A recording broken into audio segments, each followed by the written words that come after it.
Merci d'être branché sur Canal Congo Télévision. Bienvenue à l'émission Jeunes et Vision. Aujourd'hui, bien sûr, comme toujours, on est là, nous recevons la jeunesse pour que nous puissions décrypter la situation de la République démocratique du Congo. Mais pour aujourd'hui, il faut déjà savoir que nous allons faire le débriefing, bien sûr, de la qualité de l'éducation en République démocratique du Congo. Là, nous vous annonçons déjà que, comme invité, nous avons M. Patrick Balelo. C'est avec lui que nous allons devoir nous jeter à l'eau dans le cadre de cet exercice. Il est auteur et chercheur dans le domaine de sciences de l'éducation. Monsieur Patrick, bonjour. Bonjour, monsieur Bruce. Voilà, bien sûr, par rapport aux différentes qualités, comme je venais de vous présenter tout à l'heure, s'il faut parler de votre champ d'action, en tant que chercheur et auteur, c'est quoi votre champ d'action? Mon champ d'action, c'est, en tant que chercheur et auteur, c'est dans le domaine des sciences de l'éducation. Au fait, en réalité, je suis un plasticien de formation, mais j'avais eu à comprendre par rapport à un schéma que je travaillais, une démarche artistique, que notre pays ne peut se développer qu'en changeant les types de mentalité de notre population. Et par rapport à cette démarche, cela m'avait poussé à mener des enquêtes sur le secteur de l'éducation. Et j'ai eu à comprendre que l'état de notre pays actuel, toute cette irresponsabilité, cette anomalie, toutes ces anomalies énormes que nous vivons dans tout le secteur de la vie, c'est pas un fruit du hasard, c'est au fait la mauvaise programmation, donc la mauvaise éducation qu'a reçue les Congolais en général et les Africains noirs, les Congolais en particulier et les Africains noirs en général, en fait. Donc la situation de l'Afrique n'est pas un fait du hasard. Mais concrètement déjà, en fait, c'est quoi l'apport de vos recherches dans notre société? Je parle de la République démocratique du Congo, bien sûr. Oui, l'apport de mes recherches, c'est la mise en place d'un plan, un plan censé révolutionner notre système éducatif. Parce que j'avais eu à comprendre que il n'est plus, parce que tout le monde constate que ça ne va pas dans l'éducation. Je ne parle pas de l'enseignement, mais je parle de l'éducation en globalité, dont l'enseignement fait partie. Et tout le monde constate que ça ne va pas. Et j'ai lu des réformettes ou des réformes qui ont été faites dans ce secteur, mais tout le monde constate que cela ne fait que soit empirer les situations. Donc, par rapport à cela, j'avais eu à engager mon temps pour mettre en place un plan de la révolution de ces systèmes qui, en réalité, devrait simplement qu'être appliqués pour que nous constatons les effets. Ouais. Mais Patrick Balelo, vous êtes aussi auteur. Parlez-nous un peu de vos œuvres. Mes œuvres, je suis un plasticien avant tout. Et en tant que chercheur dans le domaine de sciences de l'éducation, je suis auteur d'une lettre ouverte que j'avais adressée aux intellectuels subsahariens de la zone dite francophone en 2015. Et finalement, je suis auteur du plan de la révolution des systèmes éducatifs en Afrique subsaharienne dite francophone. Patrick Balelo, est-ce qu'un intellectuel est censé être en phase avec les exigences de sa société en ce qui concerne son apparence? Moi, je pense que ce sont des questions un petit peu trop, pas assez profondes, parce que dans le monde des vrais intellectuels, ce qui importe le plus, ce sont les idées, au fait. C'est ce que quelqu'un apporte de nouveau. Ça n'a rien à voir avec vos appartenances religieuses, ethniques ou quoi que ce soit, parce que un intellectuel, c'est un chercheur à tout moment. C'est un monsieur qui s'interroge régulièrement sur les réalités.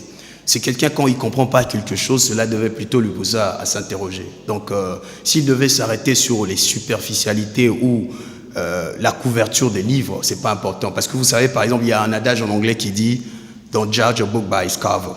Ne jamais juger un livre par sa couverture. Il y a de ces livres dont les couvertures pourraient vous décevoir lorsque vous lisez les profondeurs. Et il y a de ces livres, lorsque vous lisez les profondeurs, ça ne concorde pas avec la couverture. Et puis il y a un autre problème, en fait. Cette question d'apparence, c'est plus lié à notre façon de voir le monde, au fait. On nous a quadrillés sur une manière de voir les gens et cette manière, en réalité, n'est pas la bonne. Parce que qu'est-ce qui se passe? Vous êtes malade, le docteur vient vous soigner. Et vous passez votre temps à regarder ce docteur, mais est-ce qu'il a l'aspect du médecin que je devais avoir régulièrement ou quoi que ce soit? Bien sûr, ça peut jouer sur la psychologie, mais à un état critique, à un moment, on s'en fout, pourvu qu'il nous apporte la solution. Je veux par exemple vous raconter l'histoire durant la Deuxième Guerre mondiale. Vous savez, les Américains chassaient les nazis, ça vous le savez. Mais je vais vous informer que tous les savants nazis qui ont travaillé par exemple sur les missiles V2 lancés en Grande-Bretagne et tous ces autres chercheurs, vous savez ce qui s'est fait? Eh bien, les Américains les ont pris pour aller continuer le projet, qui ont mis en place des fusées aux États-Unis. Les savants, par exemple, qui ont mis en place cette histoire de la bombe atomique, les Little Boy et le Fat Boy.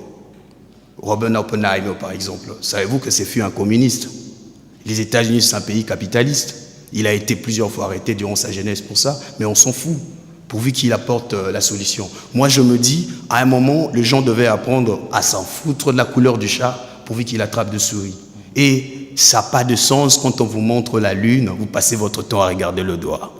Donc les gens devaient grandir. C'est tellement bien dit. Patrick Balélo, l'école, c'est quand même un monde de socialisation. Est-ce que vous pensez vraiment qu'à l'école, on est censé prêcher l'acceptation de l'autre dans sa différence? Absolument. Parce que l'école, c'est quoi? L'école, c'est une forme de moule, au fait, où on moule les individus qui devaient concorder au type de la société dont il est censé vivre. Dans l'école, il y a une des valeurs qu'on devait apprendre, le savoir-vivre, le respect de la différence de l'autre. On appelle ça comment? Il y a un terme là approprié pour ça. L'altérité? Non, il y a un terme spécifique. Le respect de la différence, la tolérance. Les gens devaient apprendre à être tolérants à l'école. C'est pas parce que vous êtes différent de moi que je n'ai rien à apprendre à vous. Là, c'est une forme de stupidité que je ne saurais décrire, en fait. Si notre école ou une école n'est pas en mesure de transmettre ces valeurs de tolérance et comme ça, je pense que cette école devait être abolie. Et ça semble être notre cas. Parce qu'ici, au Congo, ce que j'ai constaté, les gens passent plus de temps sur le superficiel que sur les questions en profondeur. Et qu'est-ce qui se passe? Les gens s'efforcent à soigner plus l'apparence plutôt que leur vrai fond. Et vous vous rendez compte, vous recevez trop souvent sur vos plateaux des escrocs, mais qui viennent en cravate et qui semblent être plus crédibles que ceux qui apportent de vraies idées, au fait. Et cela devait changer. On doit être comme dans le monde anglophone où on s'en fout. On s'en fout de ce que tu es. L'essentiel est que tu apportes la solution. Le monde francophone, c'est trop superficiel, selon moi. Voilà, Patrick Balélo, quand vous regardez le monde politique congolais, à tout moment, il y a des chassés croisés. Je parle comme ça des acteurs politiques de la majorité et de l'opposition. Vous regardez en fait, le monde religieux, il y a des fois des bêtises qui se font. En fait, il y a vraiment de la bouillabaisse. En ce qui vous concerne, est-ce que vous pensez vraiment que l'école congolaise prêche le savoir-être ou encore le savoir-vivre ensemble? Mais en voyant ces types d'individus que vous faites passer sur vos plateaux, ces pasteurs, ces politiciens et tous ces autres individus, mais c'est le fruit de cette école dont je suis en train de réclamer le changement. Parce que c'est le rôle de l'école, en fait. C'est le rôle de l'école de former des individus corrects.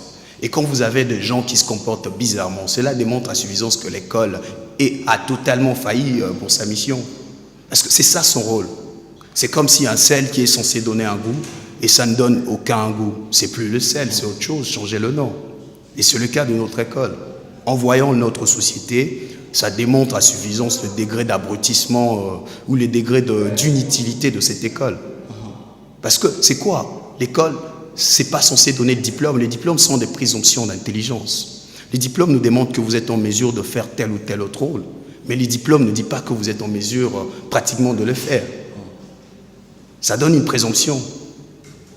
Mais est-ce que dans le fait, ces gens sont en mesure de faire ce que leur diplôme nous démontre? En réalité, non, c'est faux. En fait, c'est faux. Cette école doit changer de fond en comble.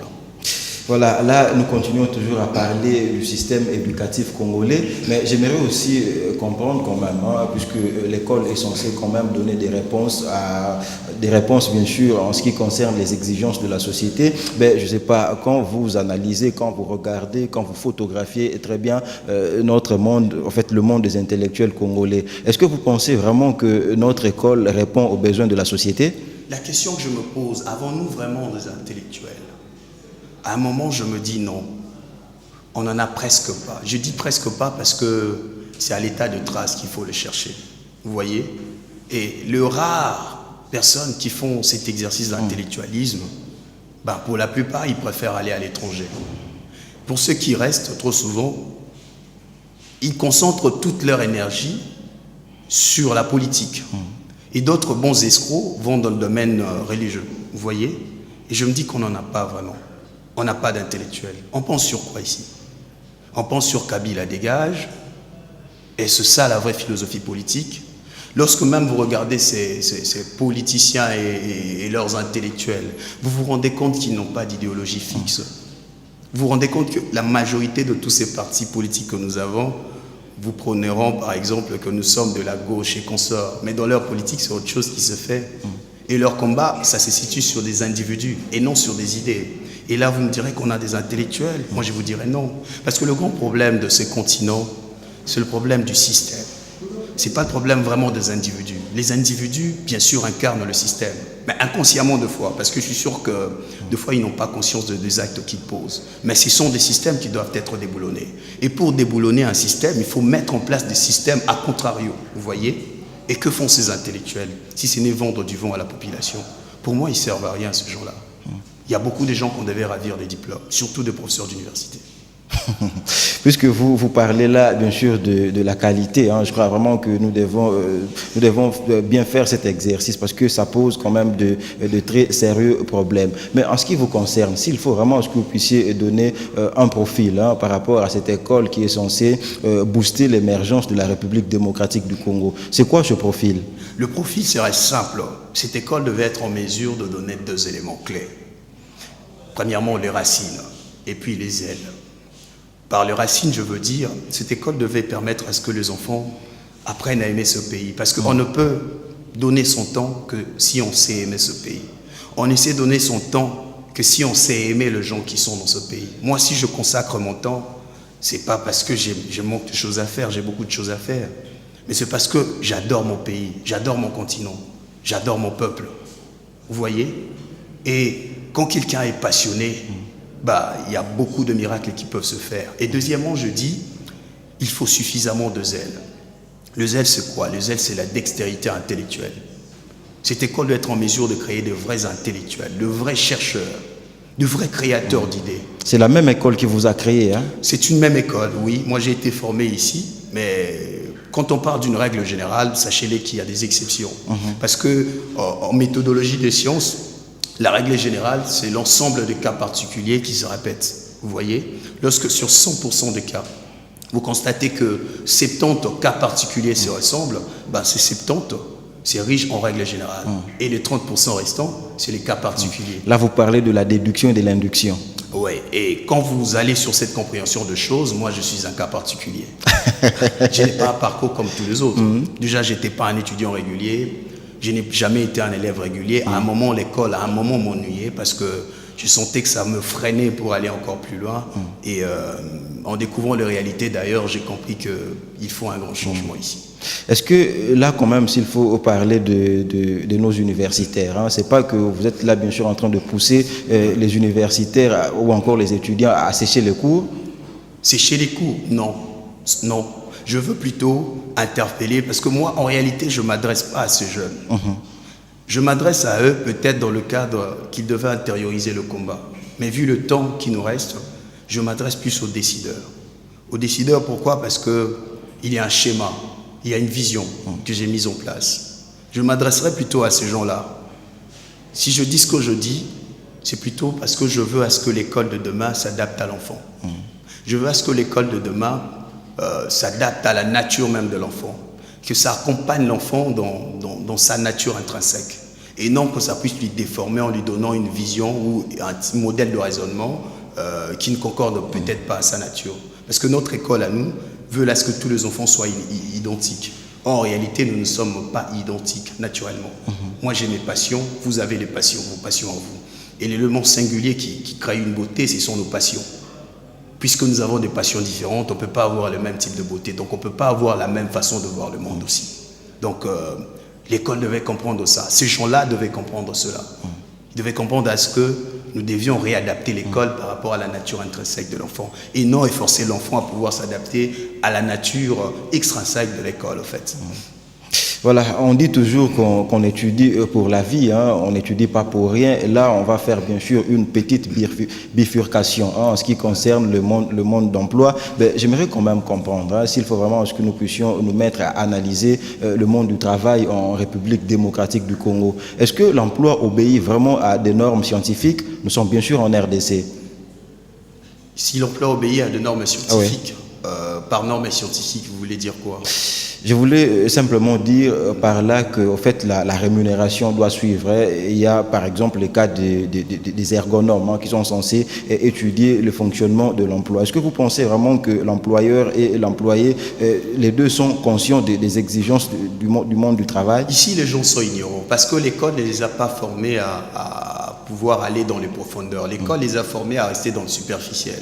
L'école les a formés à maintenir les statu quo. Et par conséquent, je ne sais pas si extra que même dans le monde du travail, lorsque vous constatez ces anomalies de foi qui résident, bon, moi en réalité je me dis, les gens sont ignorants de tout en fait. C'est pas de leur faute, à un moment, c'est la faute de l'école et puis de l'État qui fait perpétuer ce système. Mais vous êtes là, vous êtes à la fois auteur, en même temps chercheur. Qu'est-ce que vous faites quand même pour conscientiser les Congolais à adhérer à votre logique? Mais c'est ce que nous sommes en train de faire.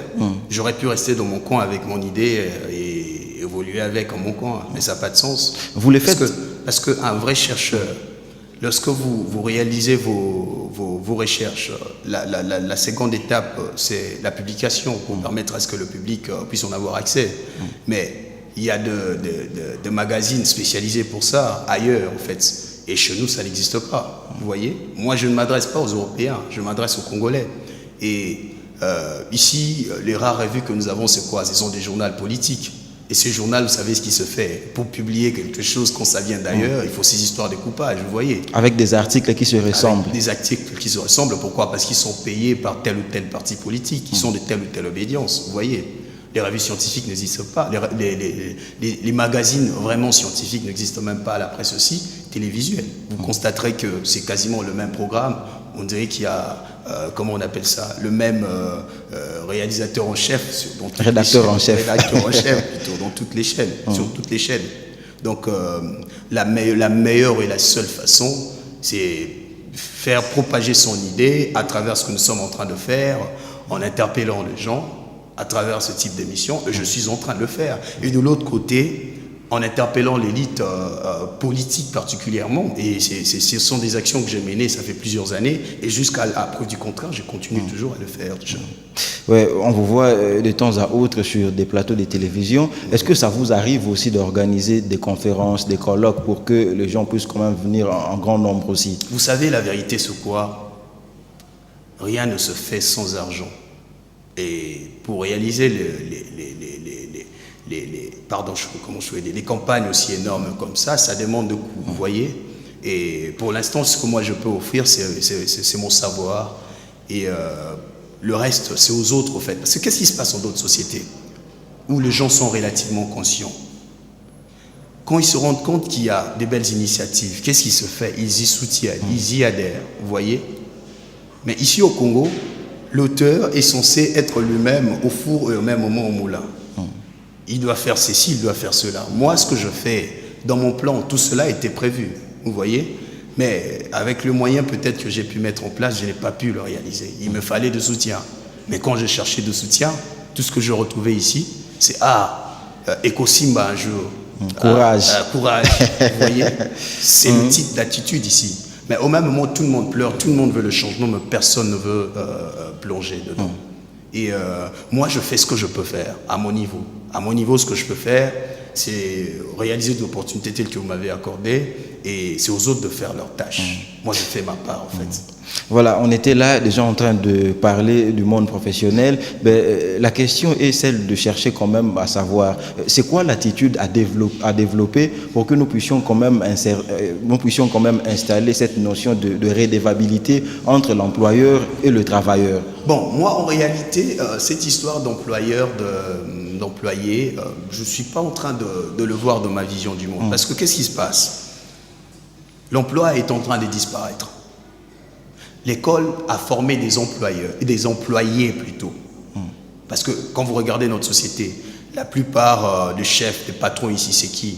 Ce sont des Libanais, ce sont des Indiens, ce sont des Français. Et bref, des expatriés. Des expatriés. Et presque pas de Congolais. Les Congolais sont où? Les Congolais, on le forme pour être des travailleurs, pour être des employés, donc des outils qu'on doit utiliser. Mais qu'est-ce qui se passe dans l'évolution du monde? Ces outils sont en train de disparaître. Dans quel sens? L'emploi est en train de mourir partout dans le monde. Pourquoi? Parce que les machines sont en train de remplacer ces fonctions. Les machines le font mieux. Au secrétariat, il y a un logiciel qui pourrait mieux gérer cela. Vous irez par exemple dans d'autres aéroports du monde, vous constaterez que il y a des robots qui sont là, installés, qui vérifient tout. Les automates. Les automates et consorts. Donc il y a la robotique, puis il y a l'informatique qui va faire dissoudre beaucoup d'emplois. Vous voyez, par exemple dans le secteur de notre administration ici, beaucoup de gens ne savent pas que peu importe le changement des ministres ou de quoi que ce soit qui entreront dans ce secteur-là, ben, l'administration avec le projet des banques mondiales est censée être réduite. Vous voyez, on va réduire des gens là-bas et il y aura des gens au chômage. Et vous vous attendez toujours à continuer sur ces schémas-là. Raison pour laquelle moi je prône une révolution. Pourquoi? Parce que l'actuelle école forme des outils. Mais moi je veux former de vrais travailleurs. Parce qu'il y a une différence entre un travailleur et un employé. Quand bien même qu'un employé c'est un travailleur aussi. Le travailleur, il sait transformer n'importe quoi. N'importe quel problème, il sait le transformer en opportunité. Mais l'emploi, c'est une tâche bien spécifique qui est appelée à disparaître. Or le travail restera toujours. Les emplois mourront, le travail reste. Donc, il nous faut maintenant tabler sur la formation des travailleurs plutôt que sur la formation des employés. Et là, nous serons en face avec l'évolution du monde. Parce que le monde de demain, ne vous imaginez pas que l'Union européenne va envoyer ses sociétés ici en Afrique pour pouvoir résorber votre question de l'emploi. Moi, quand je vois les politiques mentir aux gens, on va vous donner des emplois, je me dis, bon, c'est tout à fait normal parce que le niveau de cette population est aussi un petit peu plus bas, parce qu'on les a mal formés, vous voyez. Et les gens ne peuvent pas réfléchir pour essayer de comprendre qu'ils leur montent. Ils leur vont du vent. Vous voyez? Parce que l'emploi se meurt. Quelles sont ces sociétés qui vont venir ici avec toutes ces exigences, toutes ces dépenses qu'ils doivent faire ici, investir dans ce pays? Si la Chine avait eu cette opportunité, c'est parce qu'en ces temps-là, il n'y avait pas assez d'outils tels que de nos jours. L'informatique n'avait pas atteint l'état tel que de nos jours. Et puis les tâches en Chine étaient moins payées, sous-payées par rapport aux pays occidentaux. Et puis même si nous comparons ici chez nous. Vous voyez, la Chine a pu accumuler les capitaux et maintenant, ils continuent avec un nouveau schéma. Et toutes ces sociétés, pour la plupart, ont commencé à se déloger pour aller dans d'autres continents. Et nous espérons encore que ces schémas-là pourraient être applicables en notre temps ici actuellement. Pourquoi? Parce que tous ces politiques qui passent à la télé deux fois sont des gens qui ont été formés par un modèle d'écouter tout ce que les Occidentaux leur diront. Et obéissez. Et obéir inconsciemment. Et moi, quand je peux leur parler comme ça, ils feront semblant de ne pas écouter. Mais quand c'est un petit blanc qui viendra leur dire, eh ben, ils vont écouter religieusement en fait. Vous voyez? Donc ce sont des visions qui doivent changer parce que le monde est en train de changer. Nous devons être en phase avec notre réalité actuelle, mais nous devons être en phase avec les réalités à venir. Le monde de l'avenir sera plus rude que ce que nous voyons maintenant. Le monde de l'avenir sera plus compliqué. Donc nous devons être en phase avec ça. Patrick Balelo, vous n'êtes pas professeur, même pas chef de travaux, moins encore assistant. Est-ce que c'est facile de vivre de la science en RDC? La question est celle de chercher quand même à savoir quelles sont vos motivations pour continuer dans le chemin scientifique. Je vais vous dire une chose concernant les motivations. Ce qui permet à quelqu'un de pouvoir rester sur un schéma, ce sont les motivations, vous voyez? Et il y a deux types de motivations. Il y a des motivations d'ordre extrinsèque, c'est-à-dire extérieures à l'homme, et puis des motivations d'ordre intrinsèque. Moi, naturellement, la souffrance des autres ne me fait pas plaisir. Vous voyez? Et c'est pas intéressant de vivre sa petite vie d'homme au moment où la grande majorité de la population passe des siècles et des siècles de souffrance sans que quelqu'un puisse faire quelque chose pour que ça change. Moi, je ne fais pas partie de ceux qui passent leur temps à réclamer le ça ne va pas. Moi, je suis de ceux qui, quand ils constatent que ça ne va pas, ils réclament et puis ils proposent à contrario, en fait. Vous voyez? Et par rapport à la vie ici, c'est pas facile. Si vous n'êtes vraiment pas passionné par rapport à ce que vous faites, bah, je vous assure, les premières recherches que vous chercherez, c'est l'argent pour fuir le pays, vous voyez? Mais quand vous êtes passionné, vous saurez supporter ça. La raison pour laquelle je vous ai dit qu'il n'y a vraiment pas assez d'intellectuels congolais. Parce que le rôle d'un vrai intellectuel congolais, peu importe les difficultés de la vie ou peu importe les difficultés de la société, bah, le monsieur doit continuer à défendre les valeurs, Un intellectuel, c'est un protecteur de valeurs. Un intellectuel, c'est un gardien d'une société, vous voyez? Mais qu'est-ce qui se fait? Les gardiens de nos sociétés sont en train de fuir pour se chercher des pains quotidiens et ils vont se cacher où? Dans les partis politiques, pour essayer d'émietter encore l'État et à l'idée de faire les djalélos à tous leurs leaders, en fait. Donc, ça doit changer. Patrick Balelo, depuis que nous avons commencé, je vous sens, vous êtes là, en fait, la plupart des fois en train d'indexer les acteurs politiques. Oui. Qu'est-ce que vous reprochez jusque-là à nos partis politiques? Le parti politique, c'est leur manque de vision. Les acteurs politiques, c'est leur irresponsabilité probante, en fait. C'est ça. Ça demande pas d'avoir des outils de mesure extraordinaires pour constater que nos politiques, ils sont à remplacer totalement, vous voyez. Tous nos politiques. Je parle de tous nos politiques. Je ne m'adresse pas à ceux qui sont au pouvoir. Je me dis ceux qui sont au pouvoir et même ceux qui sont à l'opposition et même ceux qui prétendent adhérer au pouvoir, en fait. Cela veut dire, je le tiens en responsable. Pourquoi? Parce que ce sont eux qui sont censés être les visionnaires pour ce pays. Ce sont eux qui sont censés être les gens qui devaient être de vrais parents. Mais ce sont des parents qui délaissent les enfants. Vous voyez? Ils délaissent les enfants pourvu qu'ils captent leurs petits intérêts personnels. Ils se battent pour leurs intérêts, mais jamais pour la population. Et la population est devenue comme comment je pourrais dire, une marchandise qu'ils utilisent à bon gré, mal gré, vous voyez. La population fait figure des parents pauvres. Des parents pauvres, vous voyez. Et moi, ce sont des gens que j'aime pas trop, en fait. Pas personnellement, donc individuellement, mais généralement. Ils font le même rôle que les fameux pasteurs et beaucoup des églises ici, c'est-à-dire distraire les gens et maintenir le statu quo ou encore embrouiller les choses. Laissez les pasteurs tranquilles. Là, on sent déjà que vous ne priez pas trop. Hein. Patrick Balelo. Patrick Balelo, hein, vous avez un combat tellement alléchant. Ben, j'aimerais quand même aussi comprendre, vous fonctionnez en cavalier solitaire ou vous êtes dans un cercle? Bon, en fait, je suis une structure. Je suis une structure, je ne suis que la tête d'un iceberg, en fait. Je suis une structure... La partie invisible, elle est où? La partie invisible, elle est partout dans le monde. Il y a des membres ici, et puis il y a d'autres à l'extérieur et dans d'autres coins du monde, dans tout le continent. Et c'est ensemble que nous sommes en train de travailler pour que ça change, en fait. Est-ce que les fruits le fruit de votre combat est déjà palpable? Le fruit de mon combat, je pourrais dire oui, parce que au moins finalement, après tant d'années de démarches pour conscientiser les politiques à l'idée, les politiques qui sont au pouvoir, à l'idée de toucher ces secteurs de l'éducation, a pu atteindre l'aspiration que j'avais. Qu'est-ce qui a déjà changé? Qu'est-ce qui a changé? Je vous informe par exemple dans les temps qui viennent, parce que le financement est là de la Banque mondiale. Il y a un projet pour la réforme de notre système éducatif. Vous voyez, qui est investi à hauteur de 200 millions de dollars américains. Il y a quasiment les grandes lignes que moi j'ai eu à militer pour que ça soit pris en compte. Telles que quoi, ces grandes lignes? Telles que le changement de postulat de l'éducation. Parce que je vous ai dit, mon objectif, c'est libérer les esprits des enfants, c'est libérer les esprits des Congolais en les offrant plus de zèle. Et cela, parmi les méthodologies pour atteindre cela, il fallait mettre en place un nouveau postulat. Moi, j'ai mis en place le postulat de la créativité, de l'innovation et de l'entrepreneuriat. Et avec les réformes qui vont être mises en place, ils ont aussi tablé sur la vision de l'entrepreneuriat. Peut-être pas de l'innovation, mais de l'entrepreneuriat. Mais dans l'entrepreneuriat, il y a de l'innovation. Parce qu'un vrai entrepreneur, c'est un innovateur. Ils ont tablé sur ça. Ils ont compris assez que, comme ce que je militais avant, sur le changement des cycles de l'éducation, dans son aspect intérieur. Parce que j'avais constaté que le cycle tel que le primaire, le secondaire et les humanités, au niveau des études pré-universitaires, ça ne répondait à rien du tout. Il nous fallait le changer. Moi, j'avais proposé un plan et je me suis rendu compte qu'il y a un plan relativement similaire à ce que j'ai proposé. Dans ce sens-là.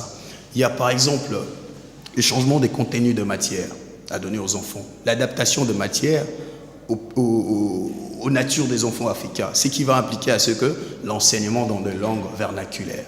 Parce qu'on doit quitter un petit peu ce langue colonialiste et aliénante pour tendre vers nos langues à nous aussi. Moi, j'avais proposé cela, mais sous une autre forme. Mais ils sont tablés, ils ont pu tabler sur ce point-là aussi. J'avais proposé la bonne formation des enseignants, des éducateurs.